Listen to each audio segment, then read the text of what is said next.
சொத்தை வந்து விற்க போறீங்க அப்படின்னா அசல் ஆவணம் இல்லாம விற்க முடியாதுங்க. இந்த ரூலை தமிழ்நாடு அரசு கட்டாயமாக்கி இருக்காங்க.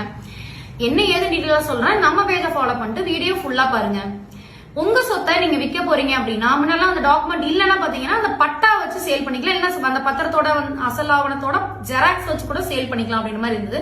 ஆனா இனி அந்த ஒரிஜினல் டாக்குமெண்ட் இல்லாம எதுவுமே பண்ண முடியாது. எங்களோட டாக்குமெண்ட் வந்து பாத்தீங்கன்னா பல வருஷங்கள் ஆச்சு, நாங்க வந்து தொலைச்சிட்டோம், நிஜமாவே எங்களோட தொலைஞ்சு போச்சு அப்படின்னா அதுக்கு நீங்க எப்படி பண்ணலாம்னு கேட்டீங்கன்னா அதை நீங்க வந்து கம்ப்ளைண்ட் ரைஸ் பண்ணி ஸ்டேஷன் கம்ப்ளைண்ட் பண்ணி நம்ம டாக்குமெண்ட் வந்து லாஸ்ட் ஆஃப் டாக்குமெண்ட்ஸ் அப்படின்னு சொல்லி ஒரு சர்டிபிகேட் எடுத்து வச்சு அதுக்குரிய ப்ராப்பரான ஒரு டாக்குமெண்ட்ஸ் எல்லாம் வச்சிருந்தீங்கன்னா அதை விற்கலாம், அதை நீங்க விற்கிறதுக்கு கொண்டு போகலாம். இன்னொன்று பாத்தீங்கன்னா நீங்க வேற எங்கேயும் அடமானம் வச்சிருக்கீங்க, நான் இந்த மாதிரி வேற பக்கம் கைமாத்தி கொடுத்துருக்கேன், வேற பக்கம் 1 லட்சம் 2 லட்சம் அடமானம் வச்சிருக்கேன் அப்படின்னு சொன்னீங்கன்னா கொடுத்தவங்க கிட்ட இருந்து நீங்க என்ஓசி வாங்கலாம்.